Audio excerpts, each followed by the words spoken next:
Right, good morning, everyone. Um, this is the last class for this week. It's flown by, isn't it?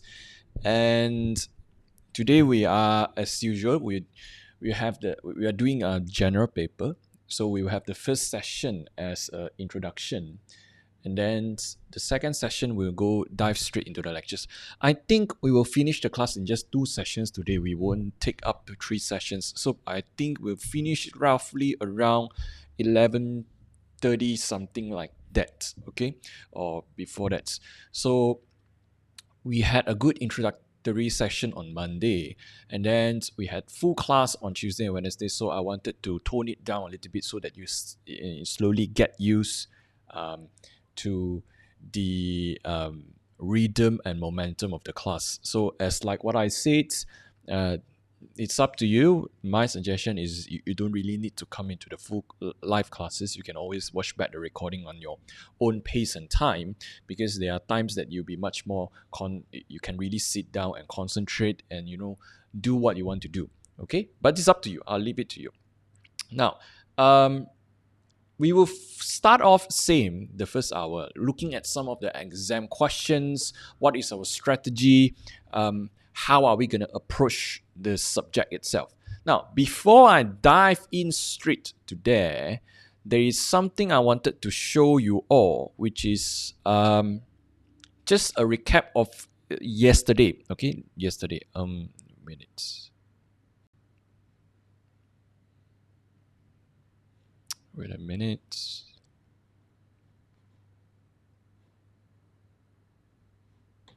Right. This one was the lecture that we done yesterday. So I uploaded it yesterday. So just to show you, so now you're slowly getting used to it. So all the links that you need, I'll post it in here. You see that? All the links there. So you just click on it and then you link up the links that I talk about yesterday. Same thing, there will be some web page link that we will be referring to today, as well as some cases. So now I want you to start slowly to getting used to reading cases. There will be more cases to come, and you need to get used to how to read cases, because once you are a lawyer, particularly if you're doing litigation, you have to read cases, especially if you're a criminal lawyer. Now, civil lawyers, you do have to as well. So reading cases must be part and parcel of your life as a lawyer if you're particularly doing litigation.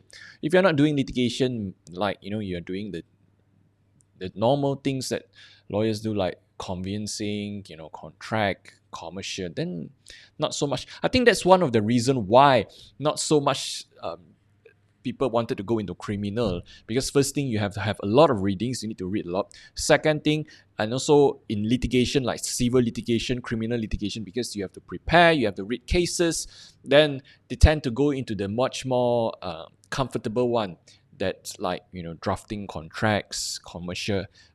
You don't really need so much cases. So but as in your CLP, I mean in your LLB days, I think you wouldn't need to read so many cases, but in CLP you do. Okay, you do. So I'll tell you what case to read, which particular case to read. This is only the first week. Slowly we'll be getting more. Each subject we will have criminal. There are much more in criminal, civil as well. Evidence, contract, not so much in contract. Yes, here and there.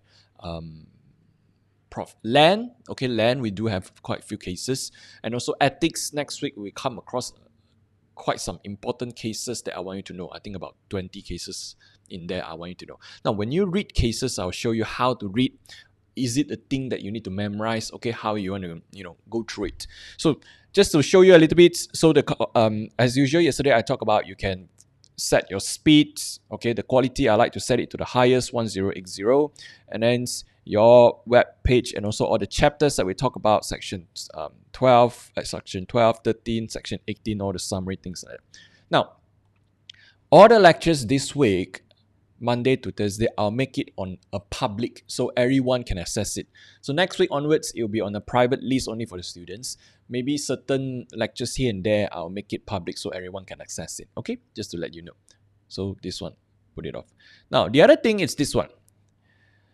So I think all of you have known. So in case you still don't know, I have a podcast which is very, very useful, and I make episodes every week. So I'm making a habit to record at least 3 episodes every week. I haven't done for this week yet because honestly, I don't know what I'm recording. I'll probably sit down in front of the laptop and then think, okay, I want to talk about this topic, and then I'll just draft it out, write it out, and then just record straight away, about 4-5 minutes or 3-4 minutes. So go to your Spotify. In your search button, type CLP Classroom and click podcast. Okay, so you come across this. You see the first one, CLP Classroom by Dennis Chong. So you have all your episodes there. You can access it on Apple Podcasts. You can access it on Spotify, but I think it's much easier to access it on Spotify. So I think there are more than, I think about 100 episodes now in here. I've recorded 100 episodes. So they are on different kind of topic. You see, if we just talk about evidence, can a person be compelled to answer any questions that may incriminate himself?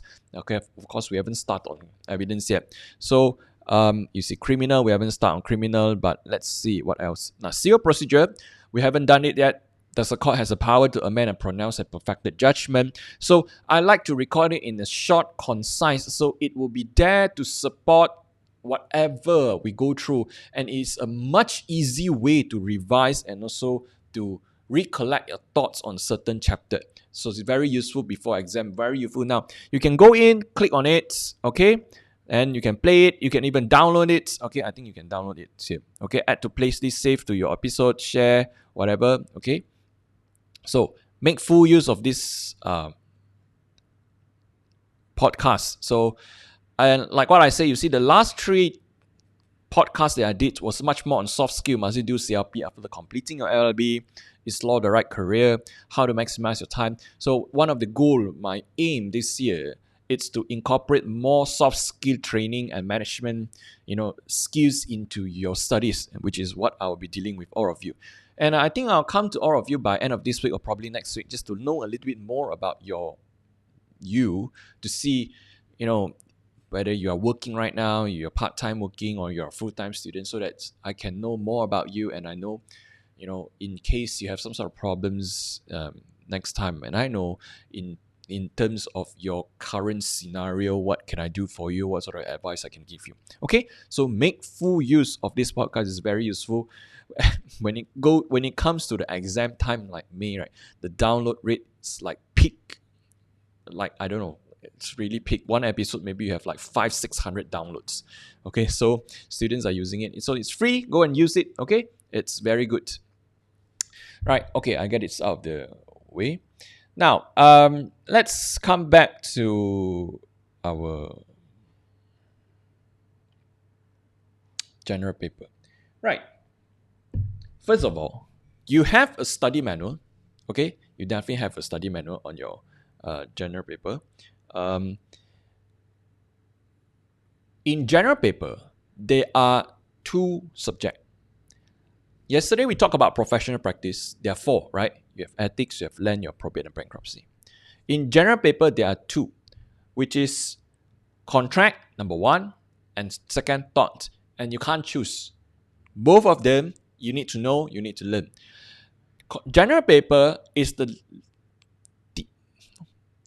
you have the least amount to study, meaning there are not much things to study. We will finish the whole general paper by end of next month. In maybe 10 class, we'll finish the whole subject already. Again, there is nothing much to memorize. It is again much more about whether you can understand the question, whether you can apply solutions to the question, and whether you can write out the answer in the allocated time. Okay, I'll talk more about this later on. In exam, for this paper, it is always the first. Okay, it's always the first. It's always the first paper, and it is Monday. You are given 3 statutes in exam. These are the statutes you'll be given in exam. Number 1, contracts.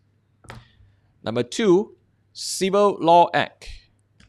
And number 3, Specific Relief Act. Now, all of you will have got these 2, okay, statute from me. But you haven't got this from me because we don't really use this much. And we only use this in contract and not often. And it's only maybe 6 or 7 sections that we need. So we just use the soft copy that is good enough. Okay. You'll be given in there, but the possibility of you flipping this open, it's not a lot. Okay, not a lot. Even if the question does touch about this a little bit, the amount of things you need to write maybe is just 5 sentence, 6 sentence, that's it. Okay, not much. Okay, so don't worry about it. We come across this. We just use this when we study about this area. But the main one is this too. Contract, of course, is for your contract. The first question.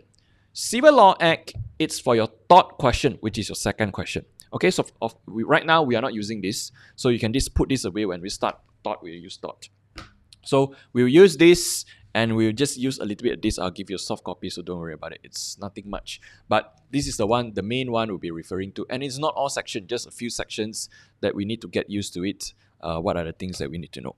So these are provided to you in the exam statute. Okay, these 3 statutes. And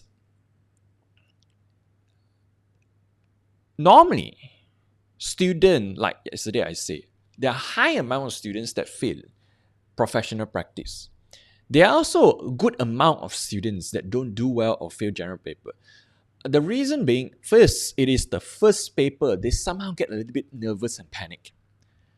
And I find that the reason students don't really do well in general paper, there are 2 reasons. Number 1, they couldn't break down the questions and apply the relevant solutions to it. Number 2, time management.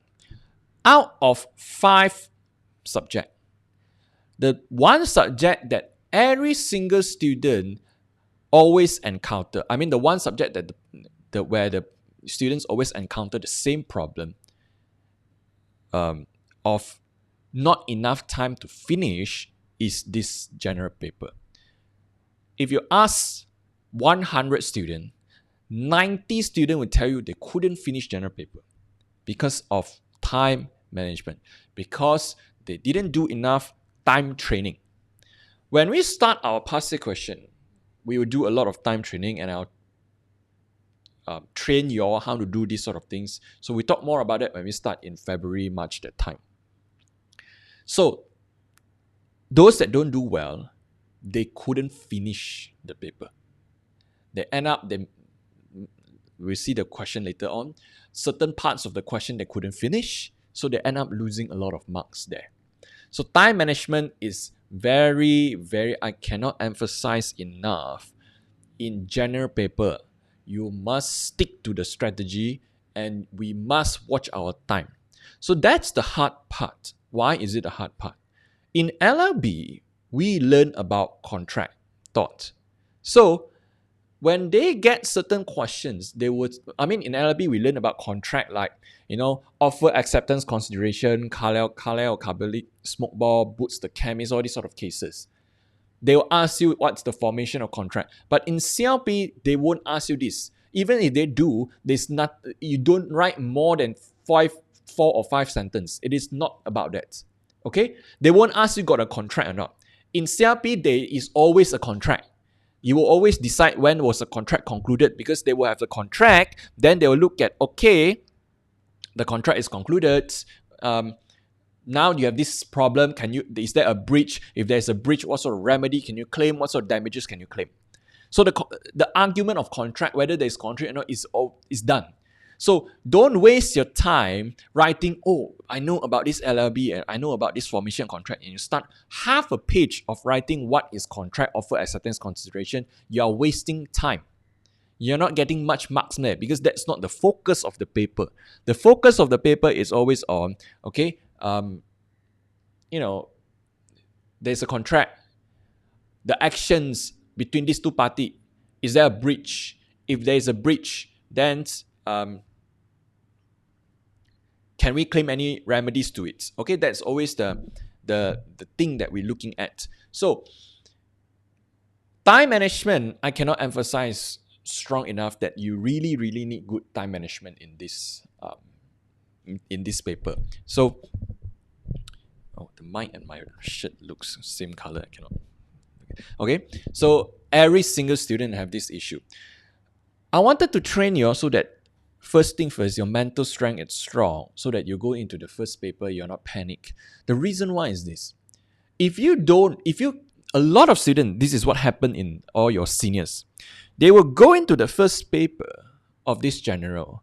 And because they were panicked, they were nervous, they didn't sleep well the night before, they go straight into the paper. Okay, they go into the exam Monday. Then time management, they didn't do really well. They couldn't finish the exam questions. Then it affected their mood. Then what happens?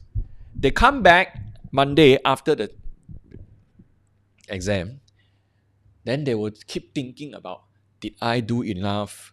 Then they were like stuck in that mood. Oh my God, I didn't do enough. I'm going to fail. And then some of them will start texting me, Dennis, what do you think about this question? What is it? I write like this, I write like that. And I always tell them one thing. I'm not going to tell you the answer. I have no interest in discussing the contract paper.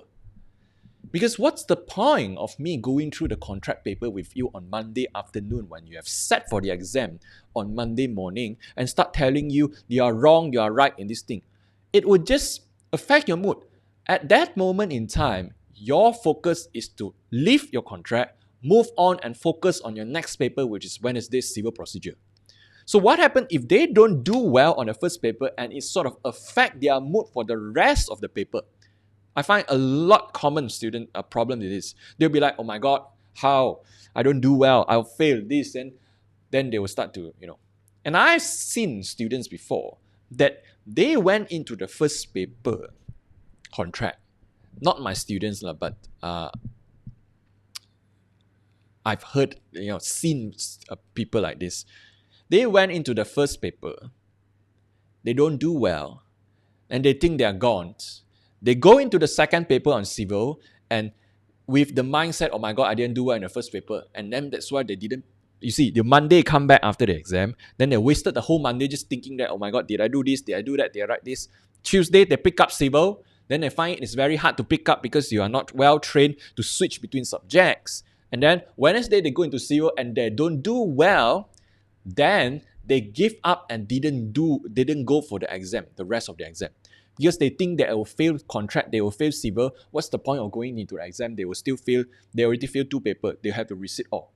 To me, this is not the right approach. This is not the right attitude or mentality. Regardless of how you think you have done, do your best. Once you've done it, leave it aside. There is no point wondering, thinking about it anymore. Focus always on your next one. Your next one is always the most important paper, not the one that you have done.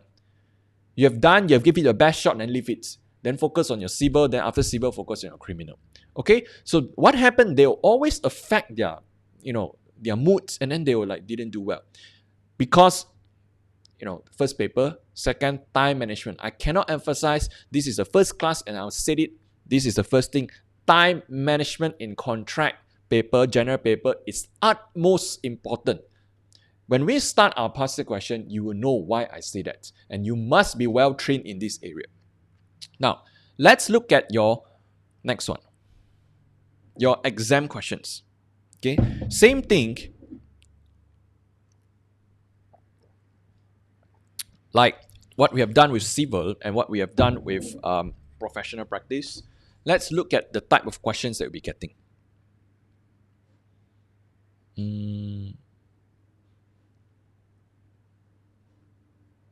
Right. Let's look at just 2023. No, I want to look at 2022 with you. Now, you find that there is only main 2021. There is no sub 2000 because of the COVID thingy, the time. And they combined them because the timetable was really affected at that time. We couldn't go out. We couldn't go and sit for exam. Okay. Now, same thing, Monday. Okay, it's in October because of the COVID that time. Okay.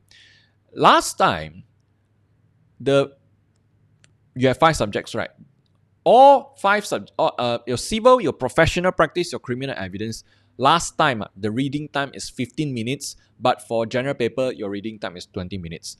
Started this year, all 5 papers have reading time of 20 minutes. Okay, so that's why you see it's 20 minutes reading time. You can read the question. when we start our past question, I'll tell you what's our strategy, what we're going to do with these 20 minutes. Okay, what I want you to do with these 20 minutes. Don't ever waste all this time. It's very precious. Okay. You only have 2 questions and you can't choose. You have no choice. You have to do both. Question number 1 is a contract question. Question number 2 is a thought question. That's it. No choice. You have to do. 3 hours, same thing. Meaning, 1 question, you have 1 hour and 30 minutes. Half, divide by half. And your question always will have a storyline or whatever. And it would be question will be divided into 3 parts. A, B, and C. A, they will ask you about, okay, is there a breach of contract or what, discuss this and that. Then B, asking about the liability, okay. B, sometimes they will ask you about what are the remedies you can claim, okay. Sometimes they'll ask you about a little bit of critical thinking questions, okay. Later I'll show you what is it. And C, it is always draft a statement of claim. Now, 1C, this one, statement of claim, it's fixed. It is always 1C, it's always drafting a statement of claim. It's either 15 marks or 20 marks. 1A, normally, most of the time, is asking about the liability. What is it? 1B, most of the time, is asking about remedies. Sometimes they ask you a little bit of critical thinking question. So, but the marks, most of the time, okay, from last time up until 2022, it is always like this. 1A is about 15 to 20 marks. 1B is roughly about 15 to 20 marks as well. Okay? Why I say like this, later we look at 2023. Now, this 2022 question, again, long question, and then I ask you this, okay? What do you think? Do you think there is a liability there? B, is there a remedy we can claim? And C, draft a statement of claim. Same thing with question 2, but this is on thought. Same scenario, same format. 1A, is there a possible cause of 2A, is there a possible cause of action? 20 marks, 15 marks, whatever. 2B, okay, if there's a cause of action, can we claim any damages? What are the damages we can claim? And 2C, same thing, statement of claim. 20 marks or 15 marks. The question format is the same. It's like this. You won't change and you will still get the same. It is just that when you read this question in storyline, which try to mimic what sort of scenario that you get in real life, can you break it down, okay, and be able to find solutions for this client? So they will say, advise who? You are a lawyer for who? So do you see that? Now discuss whether office could commence proceedings, whether there is sufficient. So now you're going to advise office. Assuming liability, establish, discuss remedy, draft a statement of claim. So you only have 2 questions. You can't choose. One is contract, one is stopped, and the format is almost the same. Now, this is 2022. Let's look at an older question of 2017 maybe. Okay. Now, you will see certain lecturers or examiners, they have certain style of setting questions. Before 2022, the examiner that set that question tend to like very short, easy question. Not easy, very short, concise question. Sometimes, see, they will give you an invoice. Then, they will give you a little bit of scenario. Okay, very short, right? Just an invoice, just a scenario. Then, advice on the right, is there a cause of action? Would your answer be different if what? This is like a critical thinking a little bit, 10 marks. Then statement of claim. Same thing, question 2. You have 2A, cause of action. Any claim, statement of claim. Okay? Now, if you look at 2018,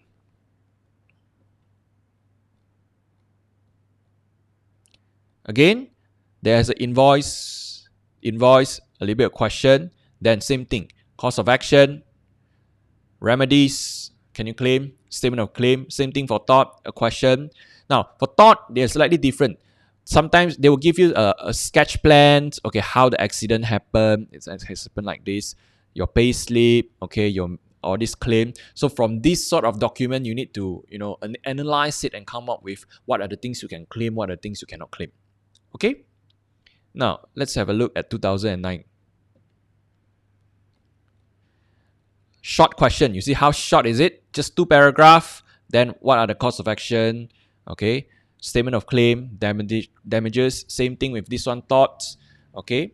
Then the same thing, same type of questions. Then they'll give you all the sketch plan, police reports. This is where we need to extract all this information from, the medical reports, all these sort of things.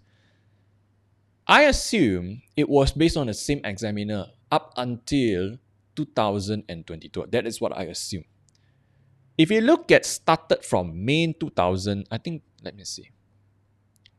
No, May 2022, I think it's a totally different examiner because you see the question is kind of a storytelling long form, 1 page, 2 page, 3 page, 4 page, almost 4 page of storytelling.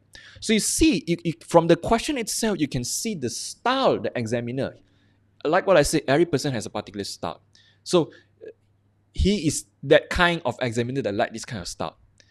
If you look at 2023, same thing. Long question. You see that? 1 page, 2 page, 3 page, 4 page. Same. Long question. They will have a scenario where this guy met this guy. It's like reading storybook. And from that story itself, you need to derive when was the contract concluded. Did he pay deposit? Is there a breach? What if there's a breach? When was the breach and what happened? Things like that. The student that sat for 2023 came out from the exam hall after the paper and feeling a little bit shocked because everyone said, oh my God, the question style is very different from a few previous year. But the reason why, you see, 1A, 10 marks. Never, if you go back all the past year question, 1A is 10 marks. It's always 15 or 20 marks asking you what's the cause of action. 1B is roughly 10 or 15 marks or 10 marks. But now it's a bit terbalik. In 2023, 1A, it's 10 marks and they straight away tell you there is a breach and asking you whether there is sufficient evidence. So they tell you there is a breach already. Instead of you finding out there is a breach or there is an illegality or there is a misrepresentation, they tell you there is a breach and ask you what are the evidence. But the bulk of the marks, 25 marks is here. Assuming liability established, what are the remedies? Because if you read this question, this guy come and renovate this guy's house, Abel's house, and cause a lot of damage. His painting lah, piano lah, cash lah, house got fire, this and that. So there are many things he wanted to claim. And out of these many things, you need to go into each individual and see if this one can claim or not, that one can claim or not. So it makes up 25 marks.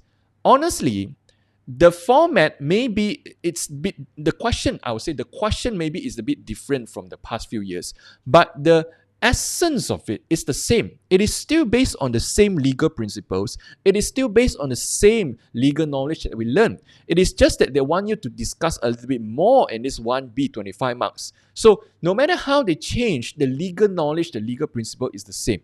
It is just the marks that are slightly different. So don't get sort of panic or, how come it's different? It's the same. In just 1A, they tell you it's a breach. So they wanted to tell you, ask you what are the evidence. Last time, they don't tell you whether it's a breach or misread. They want you to find out what is it. So now they tell you. So they were like, oh my God, why is it different? And B, now it's 25 marks. So they were a little bit shocked, but don't get shocked. It's the same. Okay?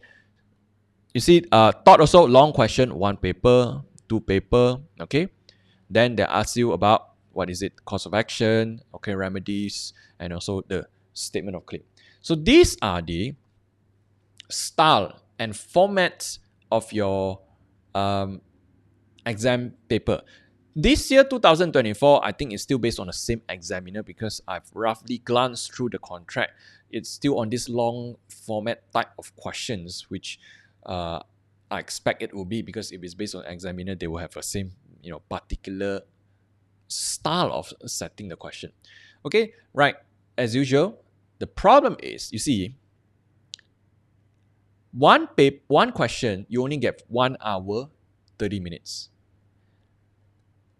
10 marks, if based on this, is roughly about 16 minutes.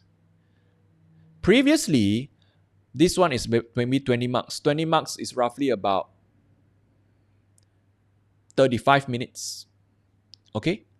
So 25 marks is roughly about 45 45 minutes. Okay, 45 minutes. 15 marks is roughly about 25 minutes.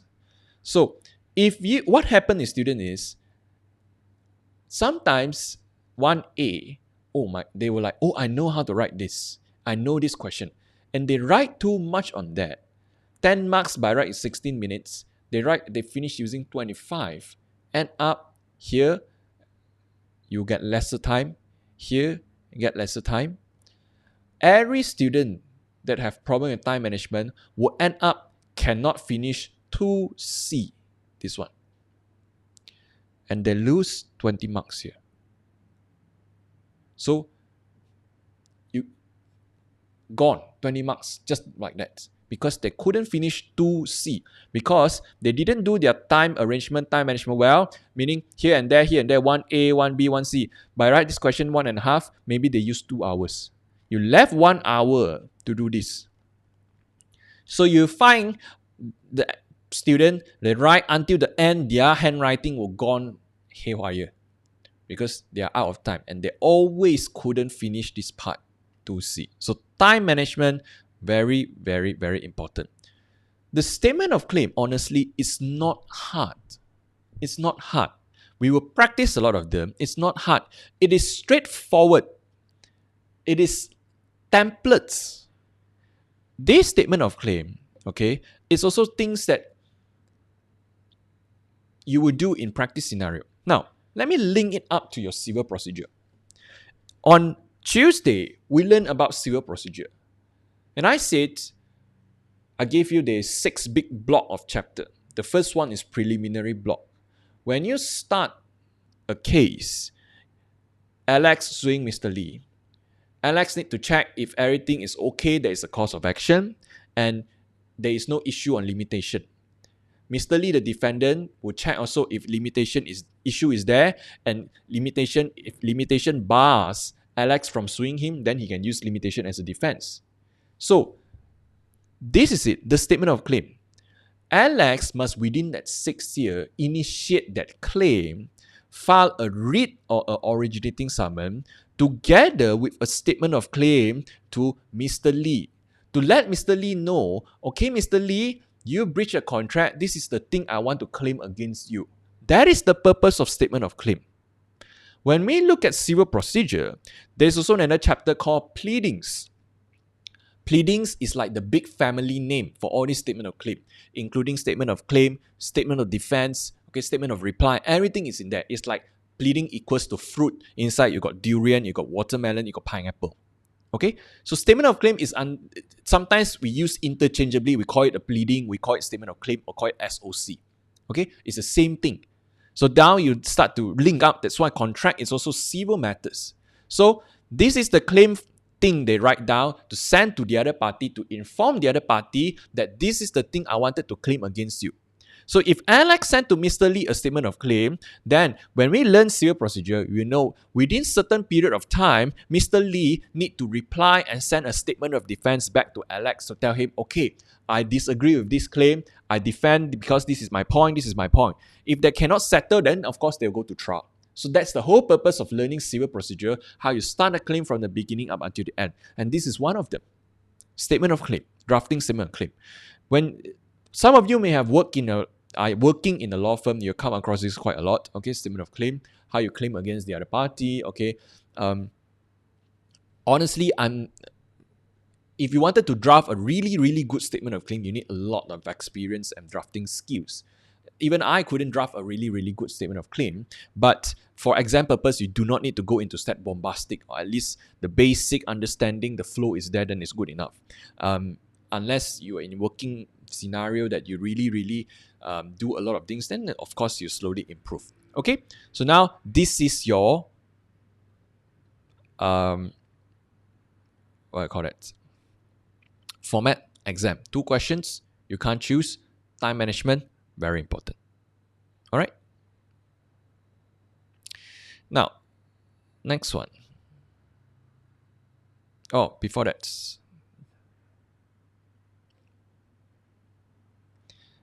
in your, this is the notes I give you. Here, look at the charts. Now, and I told you one of my goals this year is to incorporate a lot more soft skill training in your studies and all of you individually. In contract and thought paper, they try to mimic real life scenario or the things that you get. Almost all of you, most of you will probably be in civil lawyer sometime. Not often I've heard students wanted to be a criminal lawyer.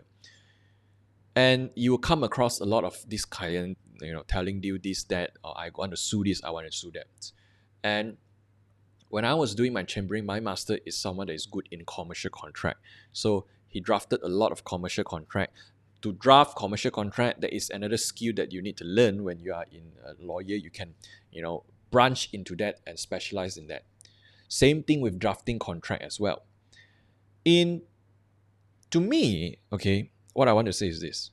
Regardless of what profession you are, whether you are a lawyer, a doctor, a pharmacist, a dentist, an accountant, an auditor, a sales manager, a property agent, it doesn't matter what your name, your profession is.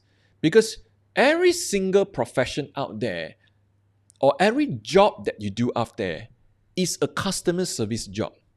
Your role, regardless of you think you're a lawyer, doctor, is to serve your customer, is to provide solutions to them.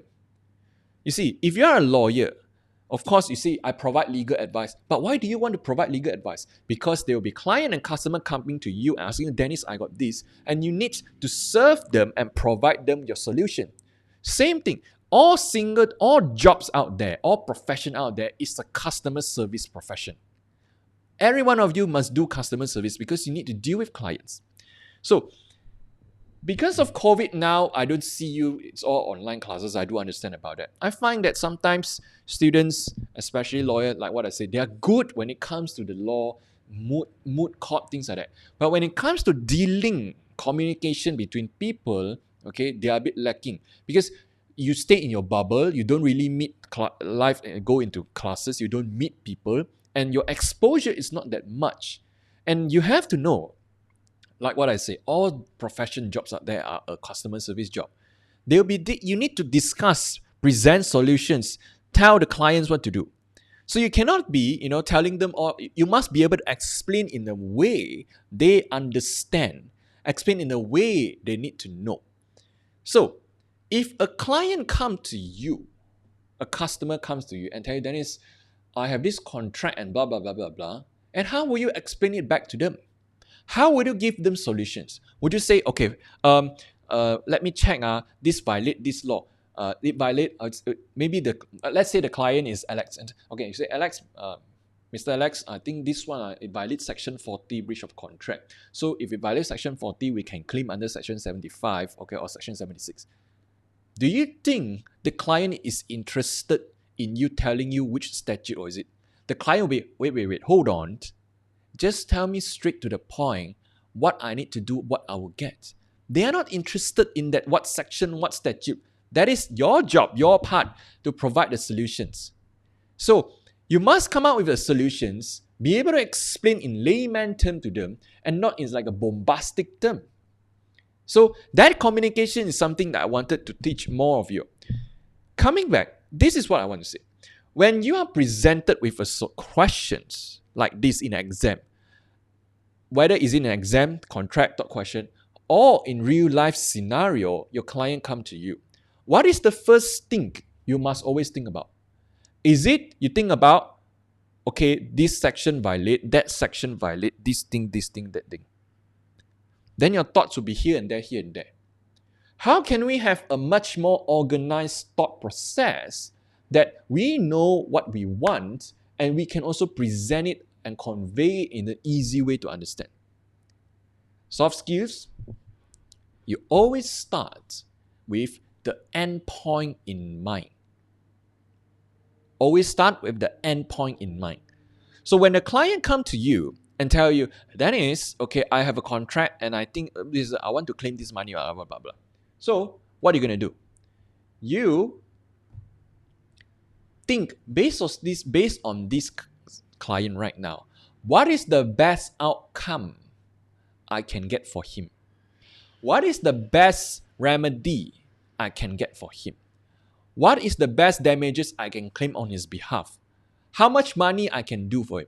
So for this client, you say, okay, the best thing I can do for you, Mr. Alex, is we will try to get back that land, or we will claim damages against him and also stop him from doing this and that. That is what the client wants to hear. The client doesn't want to know, okay, Alex, the client, the opposite party, the defendant, he breached Section 40, Section 75, and Section 76. So based on our Contracts Act, it is like this, like that, is exempt, we write it. But in real life, you wouldn't be explaining that to your client. You want something strong, precise, straight to the point. They come to you because they don't know law knowledge and they are not interested to know. They only want solutions. So we provide solutions to them. That is something I want all of you to learn. You always start with the end point in mind, regardless of what you do, okay? Whether is it law or something that you encounter certain problems in life. Start with the end point. What is the best outcome you wanted to get for you or for this client? Okay, for this kind of scenario, I wanted to claim back that piece of land. I wanted to claim that damages. I wanted to take back that stock. I wanted to stop this defendant from doing this and that. You got an end point, then you look at where are you right now and how are we going to go to there. So you set your end point and you work backwards and see how are we going to do. It's the same thing like how we approach our CLP subject. What is our end point? What is our purpose? What is our goal? Our goal and purpose is to pass in one go in July 2025. So we set it there already, up here. And then we look back now, September 2024. How are we going to get there? So that's why I'm bringing you and now, okay, this step, follow like this. So we will get there. That is the goal that we need to reach. So you always show your customer and client that present to it that image, present to it that solution, give them that imagination. Okay, this is what we're going to do. Okay, this is it. We will do this for you. Now, leave the rest to me. We'll try to get that. If we cannot get to that, the first choice, then what's the second choice we can get? If second choice cannot, what is the third choice? So if you got your end point in mind, then it's easy for you to work backwards and see from now, how are we going to get there? So that is a goal. Instead of you, okay, this step, and then you get lost in between. Same thing with your exam questions. When you read that long story, now you know you're advising this guy, Orpheus, or this wood. Then you think, okay, what's the best thing I want to get? I want to claim back that 100 million for Orpheus. I wanted to sue that defendant to claim these damages. I wanted to claim back this amount of money. Okay, then based on this current scenario, what can I do? How can I go there? So that's what we're going to look at. All right, that's the thing I wanted to teach all of you. If you look at this summary I give you, there are two types of possible question in question 1A. Okay, number one, this is based on the 2022. Discuss whether Orpheus could commence proceeding against Kronos in Malaysia and whether there is sufficient evidence to prove his claim against Kronos. So you wanted to know, is there a breach? Is there a misrepresentation? Is there illegality? Is there fraud? Okay, and what is it? So this is for exam based. You need to explain all of them. What section is it? What is it? You see, advise a client on the course of action against Dato Anthony for the refund. So it's always on the course of action. Is there a breach? When was the breach? Is there a fraud? This is a 2022. That is why when students sat for the 2023, they were shocked because 1A was only 10 marks. It is not like usual 20 marks. And 1A, they already tell you it is a breach. They ask you what are the evidence now. So it's a little bit different, but the legal basis on it is still the same. Okay? So how do we really answer this kind of question? And I give you a framework here. First thing first, you'll see, is there a contract? Now, this is there a contract? Is your LLB days. There is no need for you to go into one page of what is offer, what is acceptance consideration. No need. You can go into one page, but it's of no use. You won't have time. Probably 3 sentences, done. This is not LLB, this is CLP. Your main thing is here. What cause of action? So if you read that question already, okay, there is a contract. Now, this guy do this, do that. Is there fraud, misrep? Is there illegal? Is there mistake? Is there frustration? Is there breach? Okay? Now, I say also take note of other possible small issue. We'll learn about that. Number 3, 4, 5, 11, 13 is the one that you'll be examinable. Highly. Fraud, misrep, illegal, performance, time, and breach. Once you decided what's the cause of action, then you look at, can the defendant raise any defenses? This is also one of the things in practical scenario you must be able to anticipate. Coming back to the practical scenario, my client come to me, Alex come to me, Dennis, I got this and that. Then I'll tell you, okay, Alex, we will try. This is how I would speak to him. I'll say, Alex, we'll try to stop that defendant from doing this first. In the meantime, we'll file a claim for 100 million against him for this breach of contract. Don't worry, Alex, okay? I think this thing can be done within a year's time. Okay, we start this immediately because we wanted to prevent further damages. But at the same time, Alex, I wanted to know, when you were dealing with that client at that time, did he promise this and that? Okay, then Alex say, yes. Okay, then that will be a little bit issue that we need to take care on, Alex. Because the other party, the defendant, may raise this objection and defense that say you actually agree to allow him to do so. Then Alex will ask me, oh, then how? What can we do? Okay, don't worry, Alex. We'll sort it out. I think there are ways that we can, deny that you actually, because you only say it by oral evidence, it's not written down. So we will argue based on the basis that it was not recorded. It is not part of the contract. Then Alex will be like, okay, I'll leave it to you, Dennis. You see how short, concise, strength, power, everything is in there. Rather than you talk to him, oh, Alex, this one, okay, let me think about it. You give them a final image and you anticipate what are the defenses, what are the solutions you want to give them. Clients and customer want solution. Same thing with your exam question. They are not interested in what happened in between. Okay? You need to learn about this because when you step into the working role, it's very, very important. So, your defenses. Now, I said here, 2 types are possible. This is the first type, 20 marks. 20 marks, you have 30 to 35 minutes. You only need to discuss cause of action and you see the question, any defenses the defendant may raise. There is a second type of question in 1A. Advise your client on the cause of action as well as the damages you can claim. Now you see what's the issue here. Not only you need to talk about the cause of action framework as the first type of question above, which is here, maybe you don't have to discuss all. It's probably just 1 or 2 only, either fraud or fraud plus misrep or breach. So let's say the question is about breach. So you talk about breach already. You still need to talk about the relief pathway, okay? What sort of damages you can claim and each item. And look at this. It is also 20 marks. So imagine 1A, this 20 marks, 35 minutes, you only need to write cause of action. And imagine you get this question. 20 marks, not only you need to write cause of action like what I stated above, you also need to write damages. You see the issue on time management.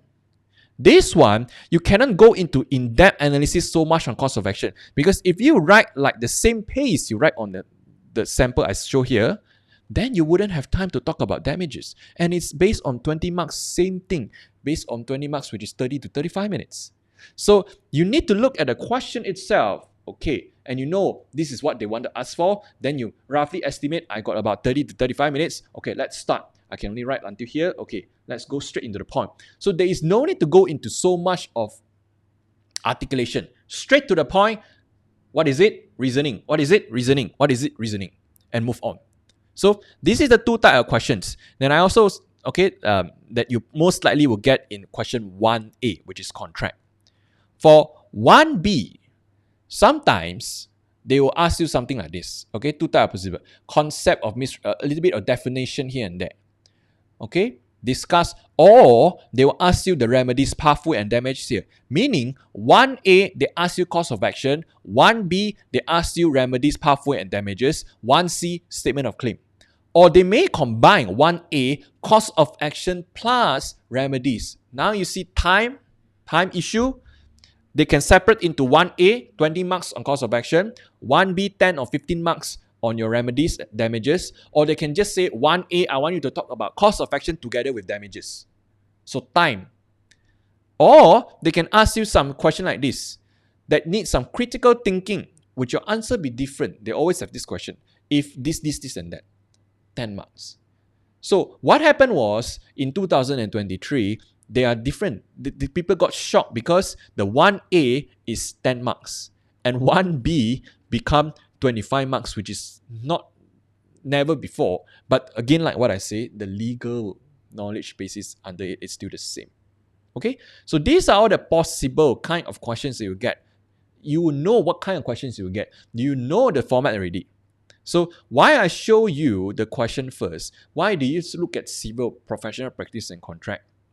I keep showing you the past year question first, okay? Instead of going straight, because I wanted you to have the end point in mind.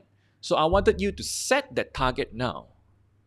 July next year, this is the exam questions that you'll be doing. July next year, these are the type of formats of questions. And what is our goal and purpose and aim? Is that we wanted to go in straight into the exam. We got all the knowledge we want. We got our well prepared mentally, technically, physically, whatever. And we will pass the exam in one go. Just one attempt, no conditional, no receipt, nothing. We'll pass it in July next year. And now, September 2024, how are we going to do? What is our plan to work to achieve that sort of target? Same thing, whatever in your life, when you are a client, you have a lawyer, maybe you have your own law firm next time. This is how you present to your customer and client. Like, I use the Alex, okay, this is it, like this, like this, like this. So this is what we anticipate, and we do like this, like this. So the client will know, okay, he will know, he will trust you. There's a, he can believe you and, leave it this thing for you to do. So you can portray that image for him. Okay? Now, it's a good time for us to take a 10 minutes break. After that, okay, we'll go straight into the contract layout, okay, and a few different things. If you see the notes, there are some of the article some cases I want you to read, and some webpage I want you to read. So I think we'll finish about 11:45, something like that. We'll see like that. Okay, around that. So let's have a shorter lecture today. Just, let you all get used to it. Okay, we take a 10 minutes break.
Right. Let's just continue with what we have got here. So, in your contract subject, there are a few things that we'll be learning. First, we are looking at formation of contract today. I mean, we are not going into what is contract, offer, acceptance, consideration. No, that is basic LLB. You don't really need to write that sort of things in your exam. It's not that important. Maybe just few sentences will do. Just some other things in the notes that I'm giving you. Then we'll be looking at voidable contract next week, void contract, discharge, remedies, how to claim sort of damages, and the last one, SOC, which is your statement of claim. For your statement of claim, there's nothing to study. It is only it will come by practice doing a lot of past year question. Okay, so statement of claim, the format is template is nothing too much difference. It's quite fixed. But now I have students asking me, you have 1A, 1B, 1C. Can they write statement of claim first, 1C, then only answer 1A and 1B? The answer is no. You have to do 1A and 1B first to know what you want to claim, what are the things you can claim, what are the things you cannot claim. Then only then you can go on and answer, statement of claim. Okay? So this is what we're looking at, the few different areas. If you look back at your Google Drive just now, where is it? You see that? You have voidable contract, you have void contract, you have discharge, then you have how to claim damages, this sort of damages, okay? The relief pathway damages, and then of course you have your statement of claim that we look at. So these are all the things that we'll be looking at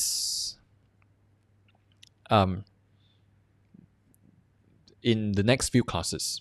Now, coming back to again your notes that I give you. Just one page. So today we are looking at this. The first one, preliminary contract. This one, subject to contract. Second one, I want you to have this case of both State Naval Shipyard and Dynaforce. You read from point 63 onwards, which I'll show you where. Now this article, Scum-Meeting Privity Rule, I'll talk about it later on. Now, for this one, extrinsic evidence, Parole evidence rule, we will just briefly touch on because we will learn much more about it when we look at evidence starting in November. This is one big topic in evidence subject we're looking at. So whatever you learn in evidence, we can use it here. Sometimes there are questions that we need to touch on with regard to this one, but not often. And lastly, we look at exemption clause. Okay, what is exemption clause? How must it be structured? And we have a case of UK case, and also I want you to have these two cases, Sekawan Guard and CIMB Bank. Now, your homework today is to go through this, read the web pages I give you, and read the cases, and that's it. All right, you can make your notes here and there into like what I showed you last on a few days ago, like this. Okay, the notes, which is main notes, keywords, and then summary. Right, let's go to the first one, preliminary contract, or what we call as memorandum of understanding. Now, very often you read news and you see this company and this company sign a memorandum of understanding that they will join hands together to develop certain piece of land or to develop certain products or work together. Is memorandum of understanding valid in law? That's the question. The answer is no. Memorandum of understanding is just an understanding, it's just a memorandum. Normally, it's not binding. So why do people sign memorandum of understanding? It's just to, for marketing purposes and to... Now, the real purpose of memorandum of understanding, it's to say both country or both company or both parties or people agree on certain subject, and from now on they will sit down and work towards a better thing. So they will discuss more so that see whether which areas they can work on. Very often you see country and country signing memorandum of understanding.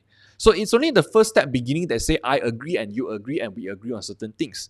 But sometimes they say that okay, we have a memorandum of understanding that okay, this company and this company A and company B will engage in a development of a joint land in in Sungai Buloh. What if suddenly company B pull out and don't want to join? Is there any legal implications to company A or company B? Normally, no. When they do that memorandum of understanding, they will draft it in a way that anyone can pull out if they don't agree with certain things. It is only a memorandum. It's only understanding. It's not a legal. It's not a legal contract. Generally, it's like this. So the purpose, sometimes they sign a memorandum of understanding. It's for marketing purposes, and it's to raise their share prices. And then they'll earn a little bit more money from there. Right. So I want you to have a few web page. You need to know these two cases. Loka Eats, Charles Grenier. There are two different cases.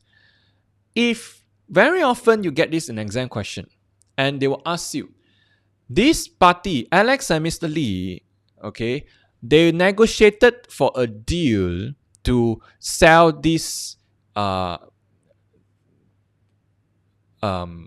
certain things. Okay, let's say Alex is the buyer, Mr. Lee is the seller.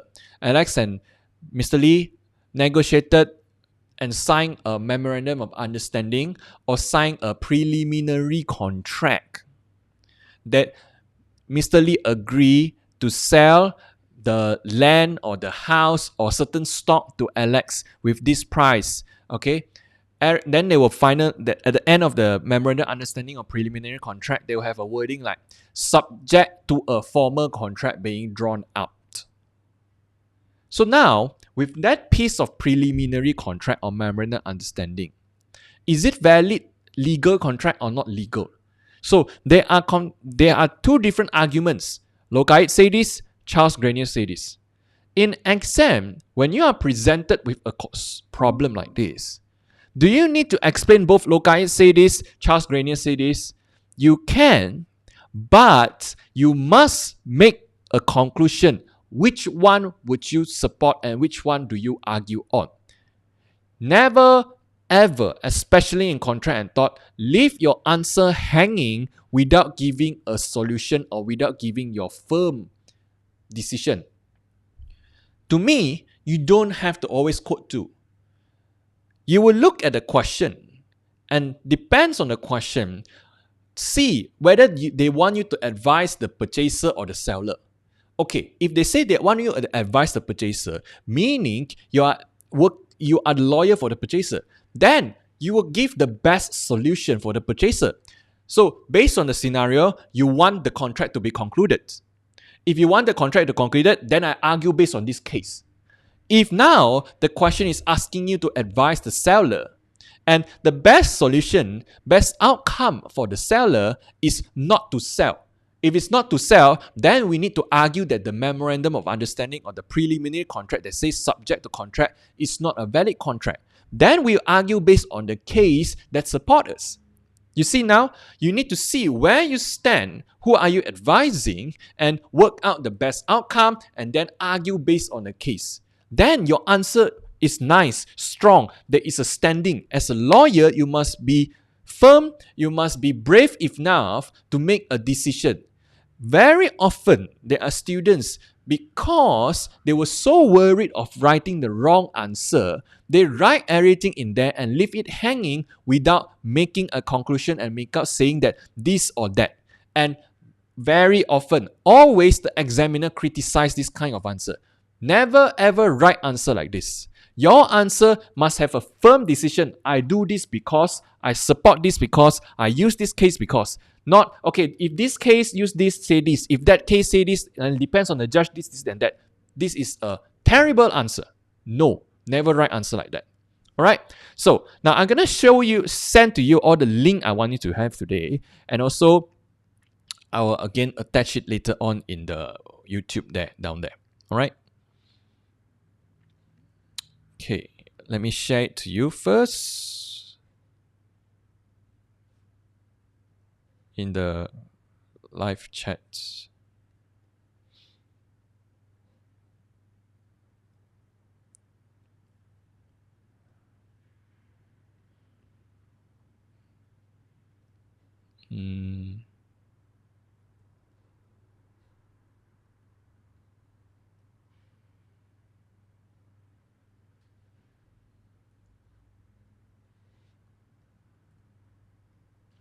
So there are 3 links there.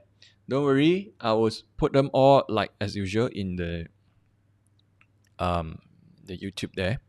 So let's have a look at the link itself. Okay, the link itself. So subject to contract. It is much easier to read this web page.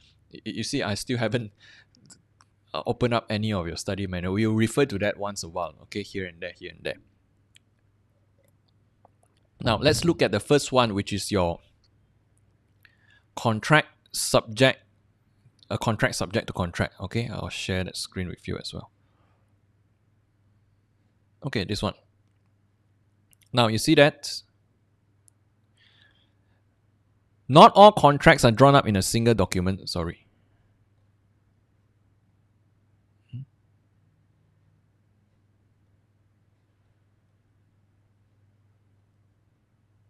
Wait a minute, what's wrong? Wait a minute, something wrong with my setting. Wait a minute, give me a second. Okay. Alright, let's share this again. Alright, I want you to read this, okay? Now you see that very often both parties sometimes sign a what we call as a preliminary. Preliminary means like pre-contract, or they'll sign a memorandum understanding, or they'll sign some sort of MOU, and they'll say subject to contract. So there will be a term subject to contract. So the question now is that preliminary contract that you sign, or that memorandum understanding that you sign, valid or not valid? Is it legal? Does it have legal implication? You have 2 conflicting cases here. In loci 8, the defendants give an option to the plaintiff. Here's one. Yeah. Wait a minute. Okay, sorry. In loci 8, defendants gave an option to a plaintiff agent to buy a piece of land, subject to a formal contract being drawn up and agreed upon by the parties and approval of the sale by Kuala Lumpur High Court. The plaintiff's agent exercised the option, and upon the defendant failing to sign the sales and purchase agreement, by right, everything has to depend on your S&P. But now they didn't sign the S&P. The plaintiff instituted proceeding for specific performance and damages for breach. Specific performance, it means your Specific Relief Act, okay, to compel you to do certain particular actions. And they also wanted to claim for damages for breach of contract. So now the issue was the S&P was not signed. So they wanted to rely on the preliminary contract that they signed. So now the issue was, is that preliminary contract that say subject to formal contract being drawn out, that piece of document, is it legal or not legal? Does it have legal implication? The court held that upon construction of the documents so upon, the option was conditional and subject to a formal contract being drawn. Hence, the exercise of the option was a mere agreement to enter into agreement. Therefore, there was no concluded contract between the parties. So in loci 8, they will say that if the contract preliminary agreement or the memorandum of understanding that you're discussed that say I will sell you this piece of land or sell you this house or whatever, subject to a formal contract being drawn up, then we give literal meaning to that sentence itself and the purposive approach that they are working towards a formal contract. This is currently they are only on the negotiating stage. It is not a final contract. They are still waiting, pending, negotiating for the further S&P and sign. So if he didn't sign an S&P, then there is no contract concluded. The preliminary contract and the memorandum of understanding is only on a negotiation stage. It is not valid. There is no contract concluded there. That is what loci 8 says. What about Charles Grenier? The federal court in Charles Grenier took a different opinion. Gopal Sri Ram held that the law leans in favor of upholding bargains and not striking them down. Furthermore, the phrase subject to the sales and purchase agreement did not point to an intention that no contract was to come into existence until a formal agreement was executed. Rather, when read in the context of the correspondent objective, it only indicated an intention to formalize It is worth noting that the court here found that the documents therein had identified all the essential terms to the contract and was enforceable. As such, the law can out of necessity imply terms into the contract. In Charles Grenier, again, they signed a memorandum of understanding or preliminary agreement and say that subject to formal contract being drawn out. And then they didn't sign the formal contract. Now the argument was, is this preliminary contract a valid contract that is enforceable? Charles Grenier say yes. So you see the difference between argument loci and Charles Grenier? This is law. Depending on which party are you advising the purchaser? Are you advising the seller? Then argue based on the case that support them. You see, if using just now Alex and Mr. Lee, Alex come and speak to me and then it's okay. Do you think, now I'll give you two scenarios. Imagine I'm now role play with, I'm the lawyer, I'm speaking to Alex. And I say, okay, Alex, based on my knowledge, right, Alex, if we follow loci case, then the memorandum understanding or preliminary that you said, okay, it's not concluded. But if we use, okay, Charles Grenier case, then the contract is concluded. So we actually need to see this case and, see how. I think the judge may give, depending on which case the judge follow, then they'll give the different decision. Imagine Alex looking at me like that. So how? Compare with, this is how I speak to them. I say, Alex, now for your case, right, don't worry about it. Because even though there is no subject concluded, okay, you sign a preliminary agreement. There is a case here of Charles Grenier that say, even if no contract is concluded, but if all the name of the parties, the item that want to sell, the purchase price, the condition are all stated clearly, we can argue based on a case that say there is a contract concluded. So we will go with this strategy and go with this case to support our role, our case that say there is a contract concluded and claim the damages on your behalf. You see the differences how I present to Alex in two different cases? That is also what I want you to write in your answer. How confident you are in writing the answer. You see the difference not only just in an exam question, but in a future endeavor, okay, when you go and meet clients and customers, how you present to them. So Charles Grenier say, it doesn't matter even if they say subject to contract. We look at the preliminary. Did they state the price? Did they state the condition? Did they have name? Everything stated there. Then Charles Grenier say, the word subject to contract is only on the formality. Just format. It's like this lah, okay? Imagine a guy and a girl. There's a guy every morning will text this girl and say, good morning, have you eaten your breakfast? Then they'll send breakfast to this girl. Every night they'll bring her out, they went to dinner, okay? And then they hold hands, okay? And then they do everything together. Do you think they are a couple? Or must the guy officially announce it in his Instagram or Facebook and say, this is my girlfriend? Now you see that layman comparison. Loci is the one that say he must officially state it. Some girls, what do you call that? What's the term? Officially tell the whole world that this is my boyfriend and this is my girlfriend. So stop coming bitch with him. You understand what I mean, right? Or just by your actions every day he went out, they hold hands, that naturally they are a couple already. That is Charles Grenier. Remember like that. That is good enough. Okay? One is loci, one is Charles Grenier. So when we look at the contract, we can go further into it. Imagine this. If today Alex wanted to buy from Mr. Lee a piece of land worth 50 million ringgit, they signed a preliminary agreement, they negotiated and say subject to formal contract being drawn out.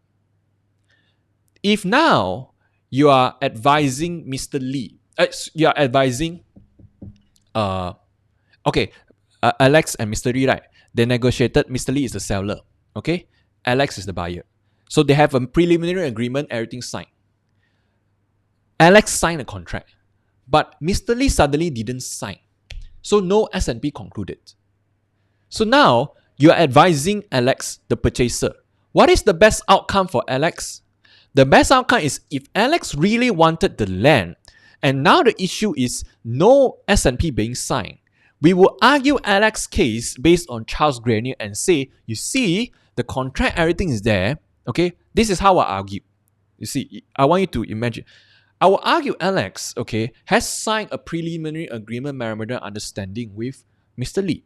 Now, even though no S&P was signed and the preliminary agreement says subject to contract being drawn up, it is only a formality based on the case of Charles Grenier because all the name of the parties, the address of the land, the item, the price, the condition are all stated clearly. And Alex and Mr. Lee has been negotiating for this contract for the past 6 months. The intention is there to sell.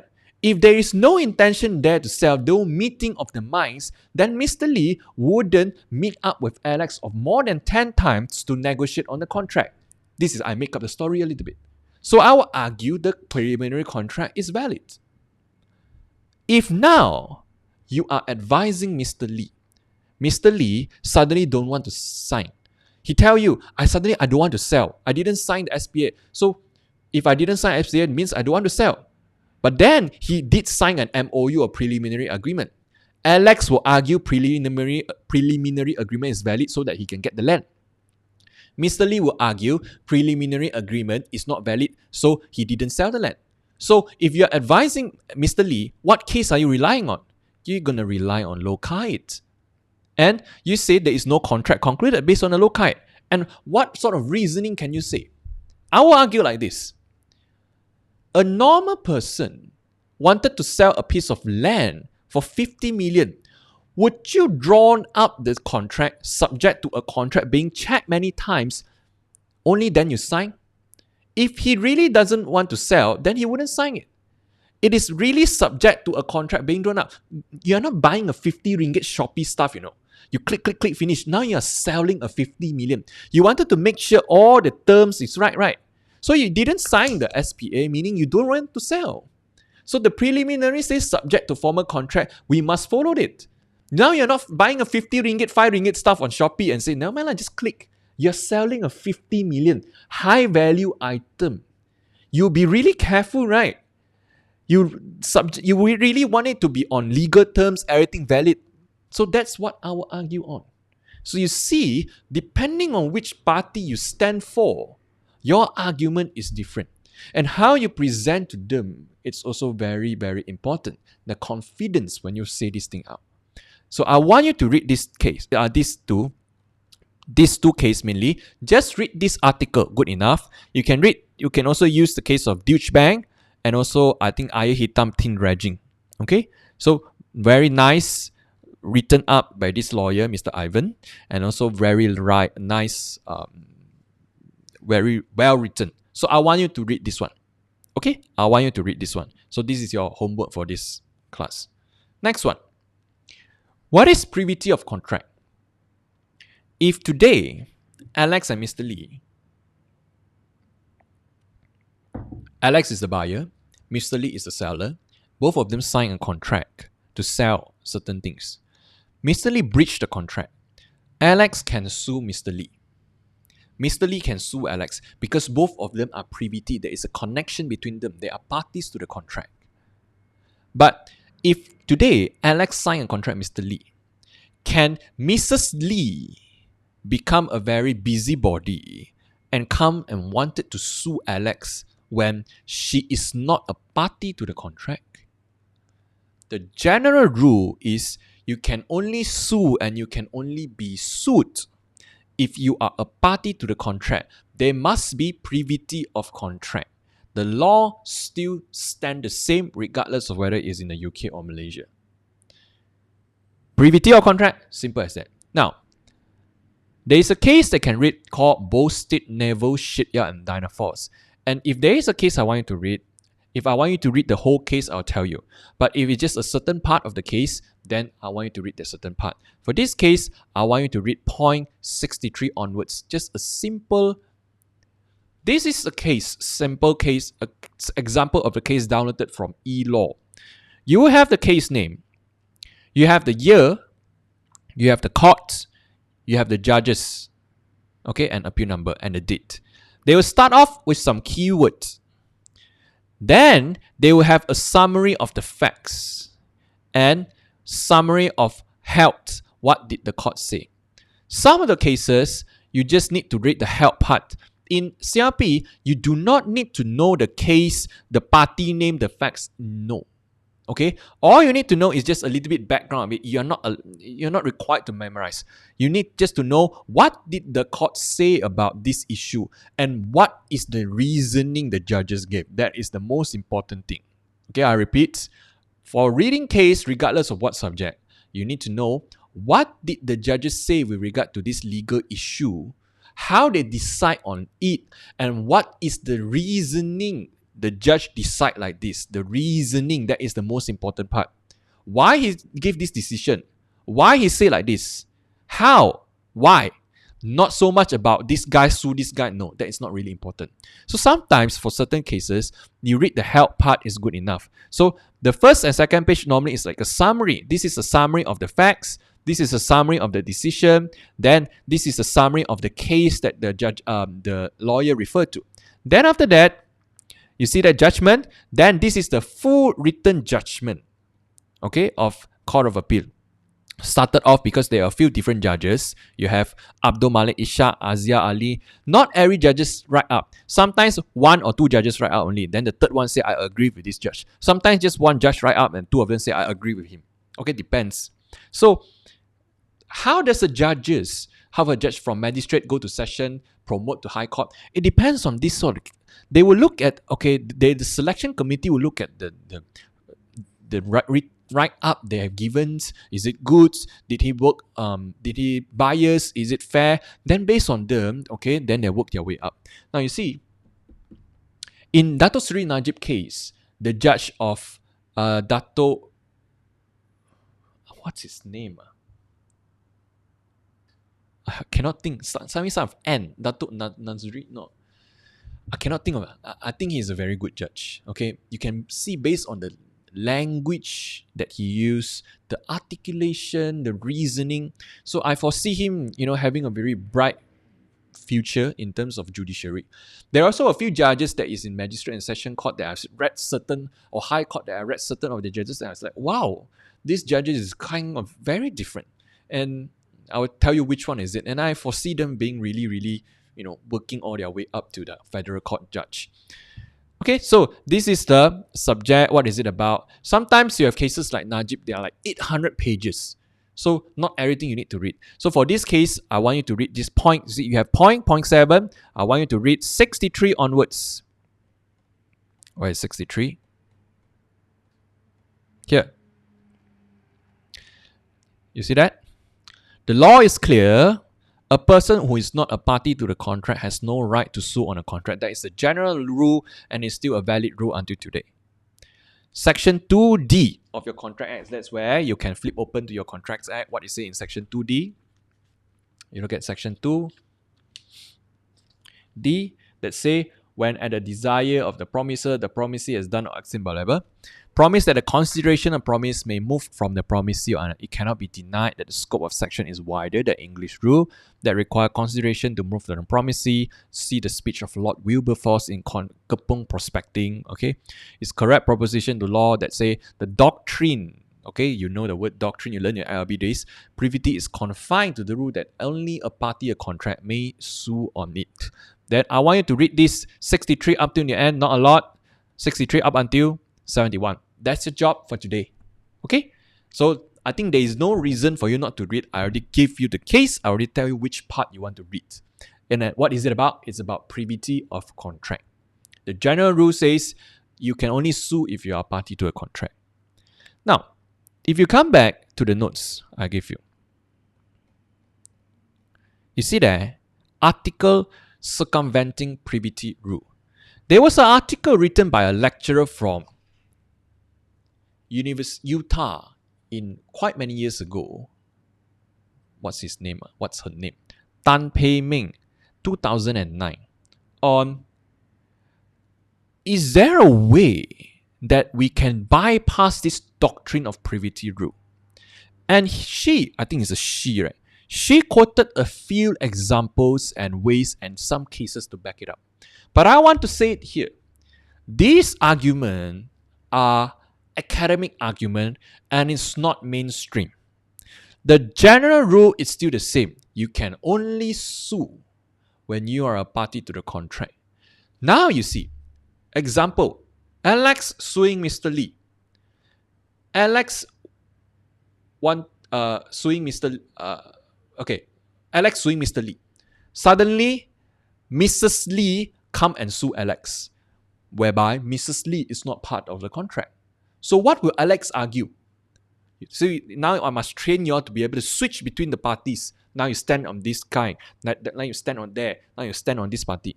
Alex is suing Mr. Lee because they have a contract. Suddenly, Mrs. Lee, not part of the contract, sue Alex. What will Alex do? Alex will say, hello, Mrs. Lee, you are not a privity to the contract. You cannot sue me. What case can he use for Alex? Dynaforce Naval Shipyard is in the name. Bolstead Naval Shipyard and Dynaforce. Okay, you don't have to memorize the whole case. You remember just Bolstead Naval Shipyard, then it's good.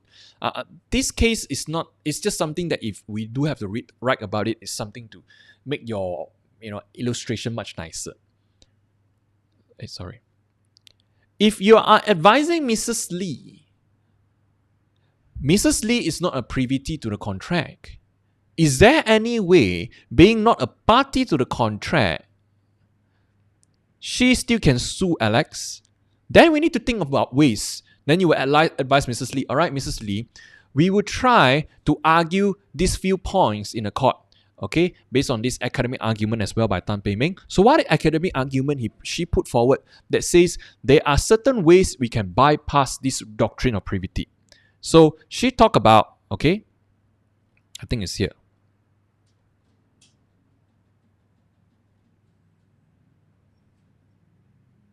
Agency mechanism.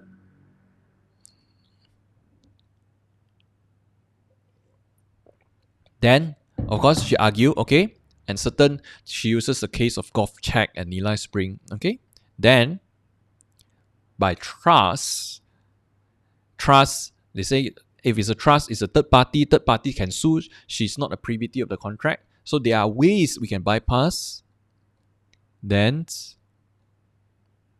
thought of negligence. Under thought of negligence, a third party may sue. So she is arguing that in thought of negligence, a third party may sue, even though the party is not within the contract. So she's saying that the doctrine of privity can be bypassed in the courts in Malaysia. That's what she's arguing. Under doctrine of promissory estoppel. Okay? So I want you to read this article, right? This four, I think there are four. I think it's agency. You can start reading from 3. This point number 3 onwards. Okay. Agency, one of the way. Second way, thought negligence. Is it thought? Sorry. Agency. Second is trust. Third is thought of negligence. Fourth is estoppel. So she quoted a few ways that whereby even if that person is not privity to a contract, she still sue. So she is arguing that the doctrine of privity can be bypassed in Malaysia. I want to say again and again, the general rule that still stay the same is you can only sue when you are party to the contract. The doctrine that here circumvent the privity is not a mainstream argument. It's not common and it's not easy to raise this thing in court. But I just want you to read it for your background knowledge. So in terms, let's say who knows you have this sort of argument in the career in the future or in the exam question, you can raise up some very interesting argument points. So that is your job, second job this week. Okay? So now you know what you're going to do. So because there's no point for me reading the thing for you. I want you to read. There's no need to make notes, I think, for this one. Okay, you just want to understand. Maybe you can make a little bit notes. Agency, what is it about? How does it bypass? Okay, there's no need to memorize. Okay, like what I say, I will tell you specifically what are the things you need to memorize and not need to memorize. If I didn't mention it, there's no need to memorize. Right? So that is what I want you to look at. The privity of contract. Now, I will touch on just a little bit on here to use about 5 minutes to explain on this Parole evidence rule. Parole evidence rule It's under your Evidence Act Section 91 and 92, but I wouldn't go into too much details because there's no point, because we will have like one whole class talking about this. So what's the point of me speaking now and then speaking later? Whatever we learn at evidence, we can use it here as well. In general, if you negotiate a contract and everything has been negotiated and you put them down in a contract itself, then we follow whatever that is stated in your contract, isn't it? So now we are on this Parole evidence rule. We follow what is stated on your contract. Can we raise anything that was mentioned outside the contract orally? For example, Alex wanted to buy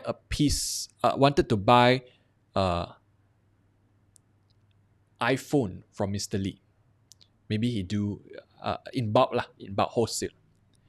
So maybe the total value he buy a lot because he want to sell it is 1 million ringgit. So they stated in the contract that Alex will buy 100 iPhone or 1,000 iPhone from Mr. Lee, and the total value of purchase is 1 million. Let's assume that. And the payment is to be made by 1st of September 2024. Before they sign the contract already, everything agreed. On 28th of September, on 21st of September, right, they say, on 28th of August 2024, Alex called Mr. Lee.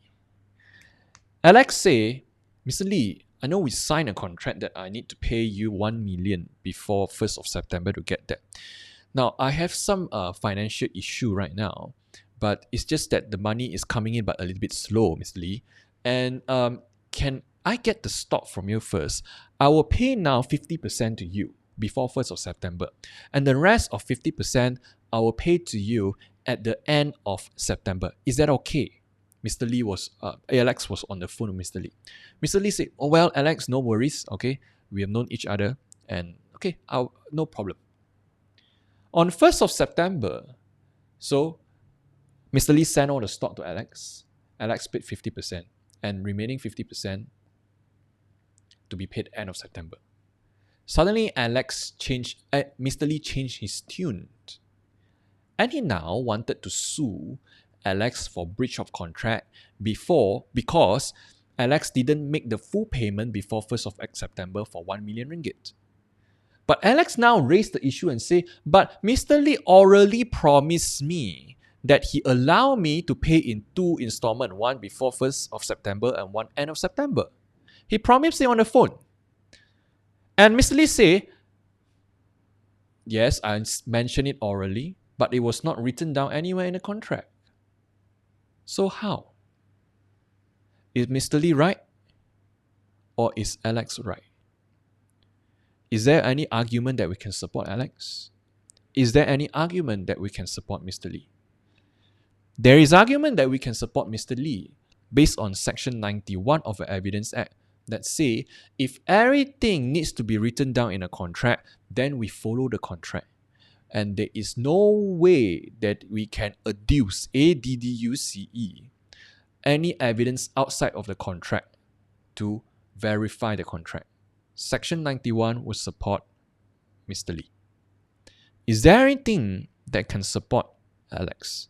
Yes, Section 92 of the Evidence Act. Even though Section 91 say you cannot adduce oral evidence to vary the contract signed, but there are exceptions. And what are the exceptions? The exceptions is stated under Section 92 of your Evidence Act. And if you do have Evidence Act, you can take it out, have a look. And then we have to look at, did Alex satisfy those exceptions? This is what we call as Parole evidence rule, meaning oral evidence, oral agreement, oral promise outside the signed contract, which is not written down in the contract. Can we use those oral agreement, oral promise to say that Mr. Lee said this, Mr. Lee promised me this? Can we adduce it in court to support our case? That is the issue. We will learn about it in evidence, okay? And so we will not talk so much about that here. So section 91, 92. So we call it parallel evidence rule. Sometimes they call it extrinsic evidence. Extrinsic means outside. Sometimes they call it collateral. Collateral means you have a main contract and you have collateral. Collateral means like the side contract, the beside one, the small one, the side contract that go side by side with the main contract. Sometimes we call it collateral. Okay, or sometimes we call it parallel evidence rule. So of course there are cases here like Tindok Besar, Tanjung Motor, King Huat. Now you just need to know that. Okay, we'll come across that later on when we do evidence. Even if you open up your study manual, there's a one big area on that cases. So we just use whatever that we learn from evidence to on that. Okay, that's good. What about exemption clause? You drive into Sunway Pyramid or Pavilion parking and you look at the parking lot. Nowadays, they don't take ticket anymore. Yes, I think pavilions still take tickets. Other places don't take ticket anymore. And then they'll tell you 1 hour is 3 ringgits. Then down there, there'll be a clause that say, the parking management is not in charge of any loss, damage on your car, whatever. So that is exemption clause. Or if you go to a hotel and you check in, right? Oh, Mr. Chong, can you sign this here? Okay, you sign there, say you'll stay 2 nights, write your email and phone number. Down there, they say the hotel management is not responsible for any loss in your room, whatever. So that is exemption clause. Can they put an exemption clause there? Is exemption clause valid? How must it be valid? Can I have an exemption clause that say, like this? If you go and stay in a hotel, let's say you stay in St. Regis, and you sign and check in, the St. Regis hotel down there say, the hotel is not liable for any loss caused by your own negligence or whatever, or theft, whatever.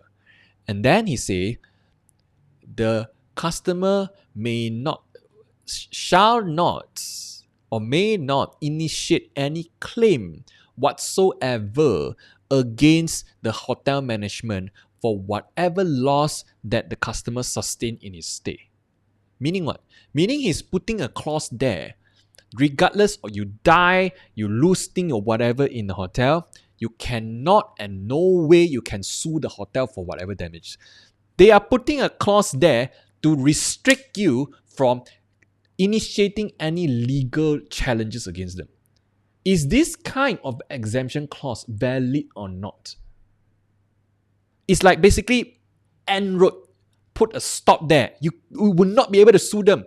So you cannot get 1 single cent from them. And you sign there. Is this exemption clause valid or not? That is the issue. First thing first. For an exemption clause to be valid, it must be reasonably sufficient. It must be bring to your attention.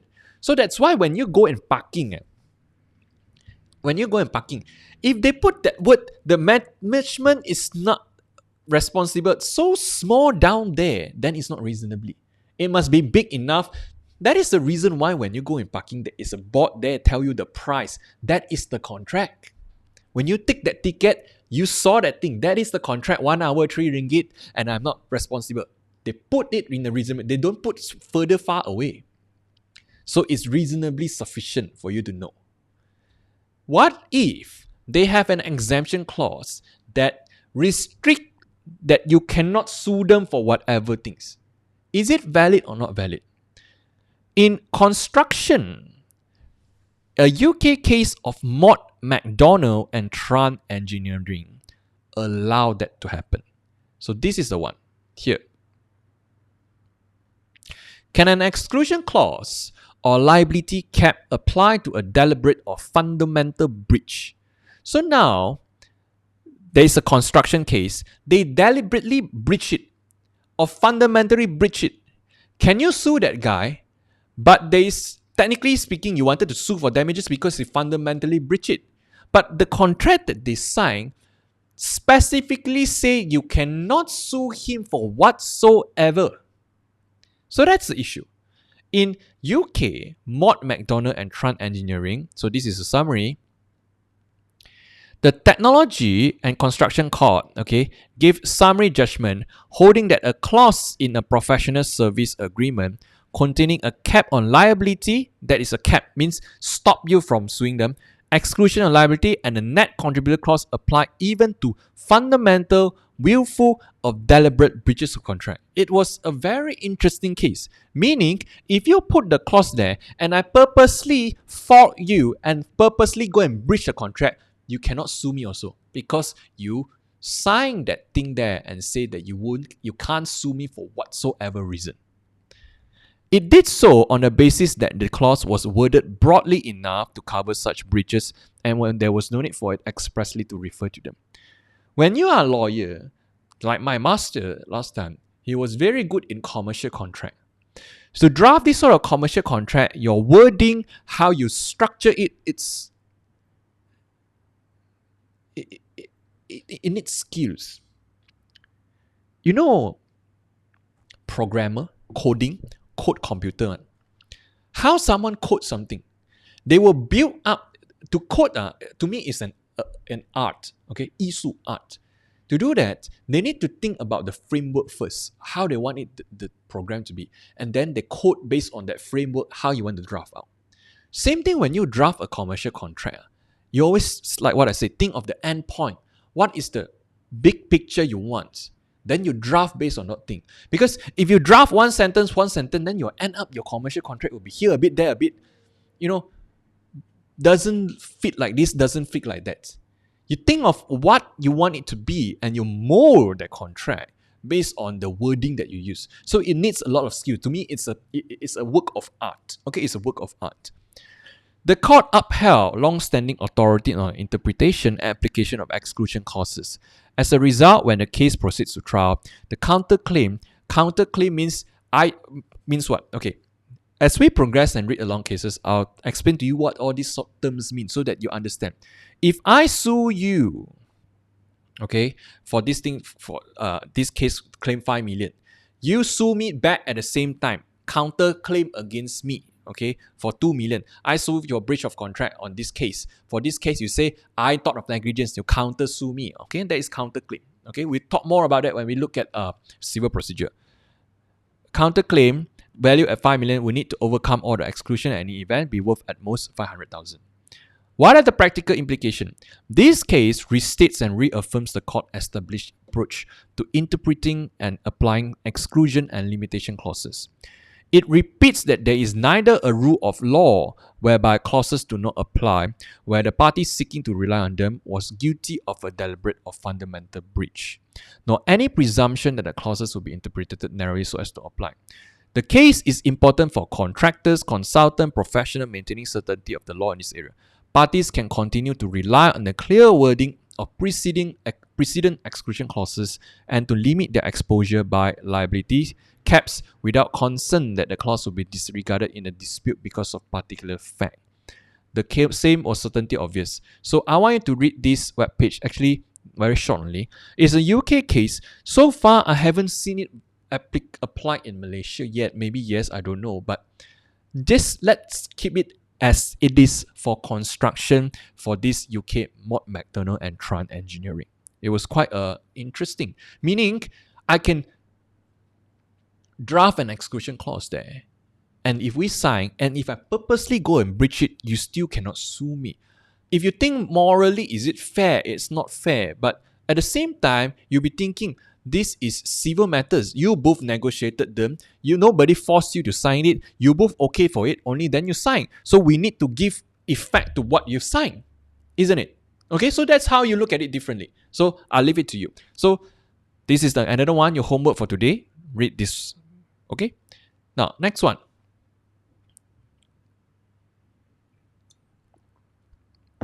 Limiting liability for negligence. These two cases are Malaysia case. Sekawan Guards, CIMB Bank and Book. There was a question in 2021 or whatever, 2020, that was, the facts was very similar to this Sekawan Guard case. Okay, so this is your case, Sekawan Guards. Now, if you look at an older case, like you see 1994, there is no numbering. Only new case is no numbering. So, but this is just a very short 3-page thingy. Now, I wouldn't go into too much. I want you to read that case. If you don't understand, then only you come back to me. Now, what is the thing that you want to do when you read a case? First thing, there is no need for you to go and memorize 42 boxes Can Deluxe. No. I want you to read what happened in this case. Okay? Have a brief idea. What did the judge decide on? What are the law that he applied? Okay? This one, they talk about the theft. Okay? Negligence, the theft. And what is the reasoning? Why does the judge decide like that? So, very often, I make podcasts about certain cases. Okay? If you go to Spotify,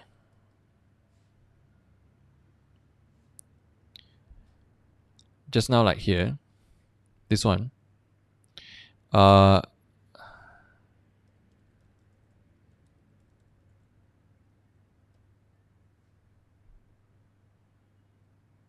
is it?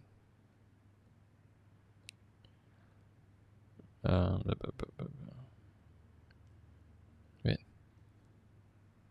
Sometimes I make certain episode on the cases that I think that it's a bit complicated, so I break it down for you. Where is it? Let me see some of the example I use.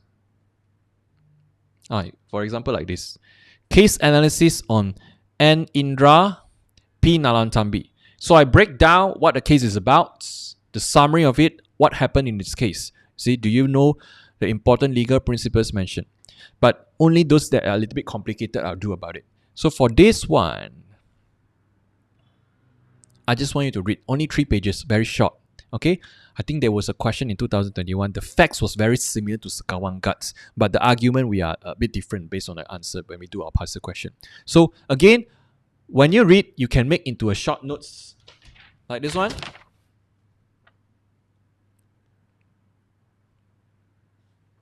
This one, right?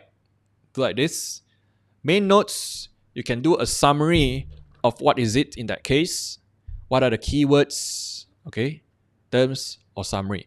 It's up to you. This is my suggestion. Okay, it's up to you. So, what are the things you're looking at? You can write a brief summary of what is the fact about. What did the judge decide? What is the reasoning? How did the judge come to this conclusion? Maybe he say, okay, for this case, the plaintiff can claim. Why he can claim? Because he applied this law, he say this, he say this. The reasoning is the most important part. Okay? The reasoning is the most important part. So, another homework for you. Read this 3-page, not a lot. Okay? 1, 2, 3. Yeah. Then, if you come to this, the last one today, there is a case of CIMB Bank and Burke. And I want you to know this case. And to me, for this one, reading the case is boring. So I have a web page for you. This one I given to you. The issue was, is there no more exclusion clauses in Malaysia? So let's go through this. Recently, in the federal court case of CIMB Bank and Anthony Lawrence, held that clauses that absolve a party from all liabilities to pay compensation of damage were in breach of Section 29. CIMB Bank, Anthony wanted to buy a house. So he get a loan from CIMB Bank. Okay? And he get a loan from CIMB Bank, they sign a contract. But in that contract, CIMB Bank put a clause, you cannot sue the bank for whatever loss, damages caused by whatever reason, negligence or... Meaning they put an absolute clause there. Even if it's a CIMB Bank's fault, even if they did wrongly, even if they purposely do something wrong, you cannot sue them.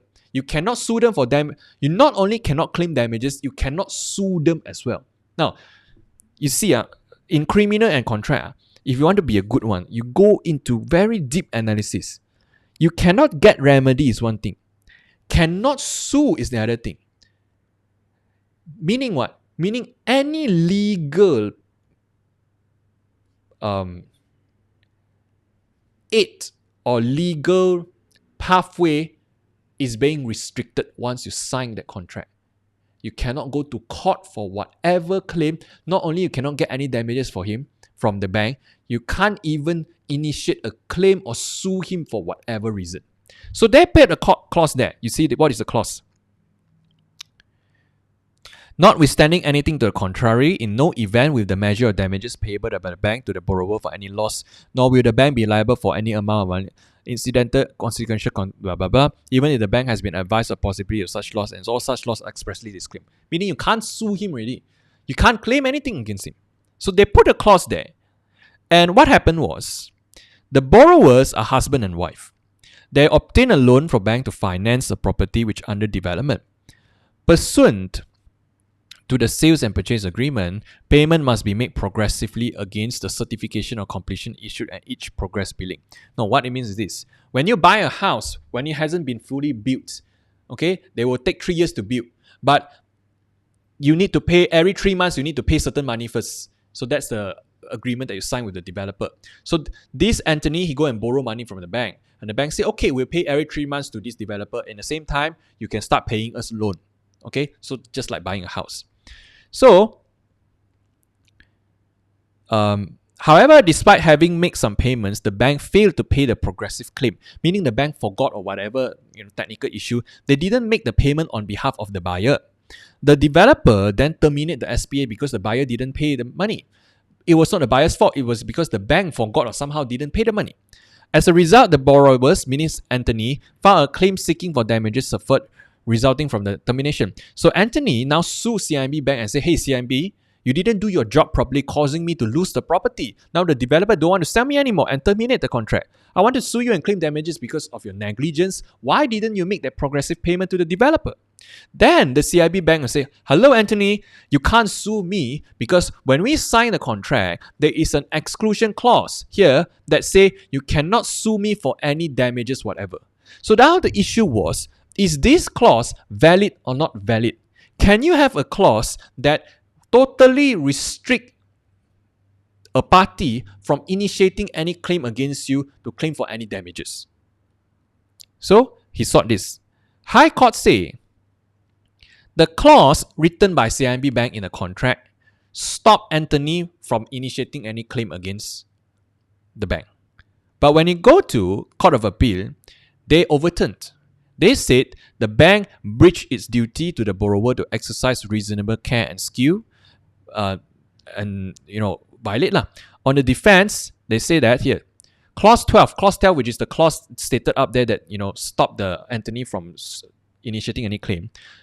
Liabilities against the bank. The Court of Appeal found that the clause 12 was in fact a clause that absolutely restrained legal proceeding, which offend Section 29. And then you can open up and look at your Section 29 of your Contract Acts. What is it about? They say agreement in restraint of legal proceedings void. Meaning if you have an agreement that stop you from initiating and restrict you from initiating any claim is void. Void means cancelled. It's not valid anymore, that contract. So that said, that clause that was drafted by the CIMB Bank violate Section 29. And that is why it is not valid. So following this, the Court of Appeal unanimously held that the bank was liable. Then they go to federal court, subsequently leave to appeal to the court. Now, when we come to civil procedure, we will learn this. If you start a case in high court, and when can you start a case in high court? We'll learn that next week. Okay, when can we start a case in magistrate? When will we start a case in subsection court? When will we start a case in high court? If you start a case in high court, you lose, you can go to Court of Appeal. If you lose in Court of Appeal, you can go to federal court. But there are conditions. In civil procedure, when you start a case in high court, you lose, you can go to Court of Appeal. From Court of Appeal, you wanted to go up to federal court, you need a leave. A leave means permission from the court. So you have to present that case to the federal court and say, okay, this is it. Then to satisfy certain requirements, once you satisfy certain requirements, if they give you permission, only then you can go to the federal court. So from now on, when we read certain cases, I'll explain to you this term. Because if you don't understand these sort of terms, you will read for the sake of reading and you end up memorizing, don't know what you are reading about. So that's why leave to appeal means the permission to appeal. Civil is different from criminal. In criminal, you do not need a leave to appeal to the federal court. If you start in high court, you can go straight. But in civil, you need a permission. And there are certain requirements to satisfy, which is your section 96 and 97 CJA. And there are certain cases like Terengganu Forest Costco container lines. We'll look at that when we come to the chapter. Okay, so they say leave to appeal was granted, so they give them permission. On question of law, when you appeal to the federal court, you cannot just go there and say the same story again. Your things to appeal must be straightforward, simple, concise, specific, based on question like this. Number one, what is it about? Number two, they wanted to ask federal court, how is it? Why is it? How to decide on this? So your things that you appeal must be very precise, concise, straightforward. So they go to federal court, argue on this. Then they call it right of freedom of contract. This is a French word. I think it's called laissez-faire. I think it's pronounced like that, laissez-faire. The federal court reinstated the principle of freedom of contract in that parties are free to determine. They said, this is a civil. If you want to sign this, nobody going to force you, right? However, this is provided that such exclusion clauses are not opposed to public policy or not hit by any provisions of the law. Then they said, the federal court rejected the bank's contention that the effect of Clause 12 merely exclude the borrower's right to certain type of losses and damages expressly, and it does not any way under contract at all prohibit the borrower's access to court nor the right of the bank. You see how the bank lawyers argue. They said, okay, the bank lawyer argued that the clause only stopped you from claiming loss of damages, but they didn't stop you from initiating they didn't stop you from access to the court.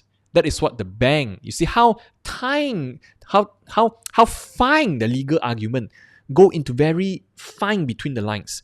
But the court say Clause 12 does not restrict. Okay, the court found that a relief or remedy is ancillary and not separate from a cause of action. Meaning, when you go to the bank say this. The bank say, yes, we have clause 12, stop you from getting damages from us, from the bank. But the clause 12 doesn't stop Anthony from going to the court, from assessing the court, from access to the legal advice. So it is not a total prohibit that violates section 29.